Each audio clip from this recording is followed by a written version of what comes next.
কথায় আছে মানুষ প্রথম কোনো কিছুকেই ভুলতে পারে না, সেই রকমটা হয়েছে আমার সঙ্গেও। বেরিয়ে পড়লাম সেই উদ্দেশ্যেই যেখানে আমরা আগে ছিলাম। এখন আমরা আছি কলকাতা এয়ারপোর্টে। এখান থেকে আমরা যাব ব্যাঙ্গালোর। ব্যাঙ্গালোর থেকে আমরা আরেকটা জায়গায় যাব যেখানে আমরা আগে ছিলাম। সেই জায়গাটা আমার এত প্রিয়, এত মনের কাছের যে আমি তোমাদেরকে বলে বোঝাতে পারবো না। তো যেহেতু আমাদের কাছে একটু টাইম ছিল, আমরা চলে গেলাম লাউঞ্জে। ভাবলাম ব্রেকফাস্ট ওখানেই করে নিই। আর আমাদের ফ্লাইট ছিল 6:45-এ। তো অত সকালে খুব একটা তো কিছু খাওয়া যায় না, তবুও আমরা প্লেট ভর্তি করে নিয়ে নিয়েছি, কেননা সসেজ এসব আমার খুব ফেভারিট আর কি। তো নিয়ে নিয়েছি। আর এখানে নিয়েছি আমি গ্রিন টি, কেননা ঘুম চোখে খেয়েছি। তো ঘুমটা কাটানোও দরকার। এখন দেখো ফ্লাইটের টাইম হয়ে গেল, সব কিছু সিকিউরিটি বোর্ডিং সব কিছু হয়ে গেল।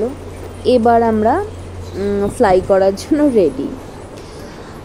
অ্যাকচুয়ালি অনেক দিন থেকে এই প্ল্যানটা হচ্ছিল, যাব করে অনেক দিন থেকে হয়ে উঠছিল না। তো আজ আমি সত্যি ভীষণ এক্সাইটেড যে আজ আমি যেখানে যাব সেখান থেকে এত স্মৃতি আমার সঙ্গে জড়িয়ে আছে না, মানে কিছু বলার নেই। আর আমার বন্ধুরা, আমার সেই জায়গা, সব কিছু মানে এত স্মৃতি জড়িয়ে আছে। তো এই দেখো আমরা ব্যাঙ্গালোর চলে এসেছি। আর এখানে লাগেজ কাউন্টারে আমরা ওয়েট করছি, আমাদের লাগেজ চলে এসছে। আর এখন আমরা হোটেল যাব। প্রথমে হোটেলে চেক ইন করবো। চেক ইন করে আমরা ভেবেছিলাম যে একটু রেস্ট করবো আজ, কেননা সেই ভোরবেলা থেকে মানে 3টে থেকে আমাদের শুরু হয়েছে জার্নি। তার আগে তোমাদেরকে এই রুমটা দেখিয়ে দিই, আমরা যেখানে এটা বুক করেছি। এটা হচ্ছে কেয়ার রোডে একটা হোটেল আছে, যে হোটেলটার নাম এই মুহূর্তে আমার মনে পড়ছে না, বাট খুব সুন্দর, খুব ক্লিন, আমার খুব পছন্দ এখানকার। অ্যাকচুয়ালি সব কিছু এই ব্যাপারটা আমার ভালো লাগে যে মানে একটু ক্লিন, মানে তুমি এক্সপেক্ট করবে যে যেরকম এক্সপেক্ট করবে যে একটু ক্লিন থাকবে, মানে তুমি ক্লিন পেয়ে যাবে। তো এই জিনিসটা আমার খুব ভালো লাগে। তো এক্সাইটমেন্টে আমি বেরিয়ে গেলাম একটু নারকেল জল খেতে। আমাদের ওখানে মানে কলকাতাতে আমি যেখানে থাকি সেখানে নারকেল জল তোমার কোকোনাট ওয়াটার তোমার 80 রুপিজে মেলে, আর এখানে 20 রুপিস। ঠিক আছে। তারপরে আমরা রুমে এসে সাডেনলি প্ল্যান করলাম যে না, আগে আমরা যেখানে ছিলাম সেখানে আমরা যাব। যদিও আজকে যাওয়ার কথা ছিল না, ছিল উইকেন্ডে যাওয়ার কথা ছিল, কিন্তু তাড়াহুড়ো করে আমরা বেরিয়ে পড়লাম যে না, আজকে যা করব আজকেই চলে যাব। তো সেই রকম আমরা একটা ট্রেনও পেয়ে গেলাম। আর এখান থেকে একটু সময় লাগে যেতে, আমরা সন্ধেবেলাতে পৌঁছবো। তো এখন আমি আছি ট্রেনে।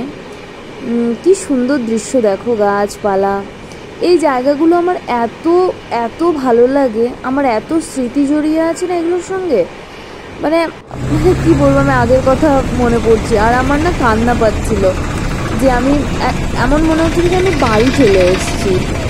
সেই রাস্তাগুলো, সেই দোকানগুলো, এই বিএসসি এক্সক্লুসিভ, এখান থেকে আমি শাড়ি আগে কিনতাম, আর আজও কিনেছি কয়েকটা, তোমাদেরকে পরে দেখাবো। আর এটা আমার ফ্রেন্ডের স্কুটি নিয়ে আমরা ঘুরছিলাম, খাওয়া দাওয়া ওর বাড়িতেই হয়েছে। তো এখানে আমরা আরেকটা রেস্টুরেন্টে এসেছি যেখানে আমরা আগে আসতাম। এই স্মৃতিগুলো মানে এত মধুর ছিল, বলে বোঝানো যাবে না।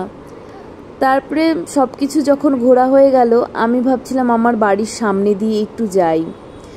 তো ওইখানেই যাচ্ছিলাম আমরা। এই রাস্তাগুলো দেখো, এই গলিগুলোতে আমি কত স্কুটি চালিয়ে এদিক ওদিক ঘুরে বেরিয়েছি। এখানে একটা পার্লার আছে, যে পার্লারে আমি গিয়েছিলাম, মানে আগে যেতাম আর কি। কাল ভাবলাম দেখা করব, বাট হলো না। এই দেখো আমাদের এটা বাড়ির রাস্তা। আমরা ভেবেছিলাম কেউ হয়তো নেই এখানে, কিন্তু ওপরে দেখো লাইট দেখতে পেয়ে আমরা না গিয়েছিলাম। মানুষগুলোর সঙ্গে কথা বলে এত ভালো লাগলো। তারপরে খুব একটা মধুর সম্পর্ক হয়ে গেল, ফোন নাম্বার আদান প্রদান হলো আর কি, খুব ভালো লাগলো। তো এবার দেখো, এবার আমরা ফিরছি। মোটামুটি সব কিছুই বন্ধ, কেননা অনেকটা লেট হয়ে গেছে, 10টা বেজে যাচ্ছিলো। তো এখন ফিরতেও হবে, আর ফেরার ট্রেনও ছিল আমাদের খুব তাড়াতাড়ি। আর এর ওপর আমার ফ্রেন্ড আবার রান্নাও করেছিল, দেখো পরোটা করেছিল, আর এটা ডালটা এত টেস্টি ছিল। আর এটা চাটনি পুরি বলে, যেটা চাটনিটা আছে ইয়েটা পাউডার মতন দেখতে পাচ্ছ, ওটা ভীষণ টেস্টি। আর চিত্রান্না করেছিল। অ্যাকচুয়ালি মানুষ ভাবে যে সাউথে শুধু ইডলি দোসাই হয়, বাট না, অনেক কিছু রান্না হয় যেগুলো আমি না থাকলে হয়তো বুঝতাম না। আর এত টেস্টি, মানে ভীষণ ভালো লাগছিল খেতে। খাওয়া দাওয়ার পর এবার বেরিয়ে পড়ার পালা, আবার চলে যাওয়ার পালা, আবার কখনো আসবো আমি অবশ্যই। কেননা এই দাভানগেরে আমার মনের মধ্যে এমন একটা জায়গায় আছে, যেই জায়গা থেকে আমি যেখানেই যাই জীবনে আমি কখনো ভুলতে পারবো না। এই রাস্তাগুলো, এই ওয়েদার, এই দোকানগুলো আমার খুব নিজের মনে হয়। আমার সমস্তটা মনে হয় কি আমার নিজের। এই জায়গাটা আমার একান্ত আপন। ছেড়ে চলে যাচ্ছি আজ দাভানগেরে। আবার অবশ্যই কখনো আসবো ভাগ্যে থাকলে, আর তোমাদের সঙ্গে অবশ্যই শেয়ার করব। ভালো থেকো সবাই, বাই বাই।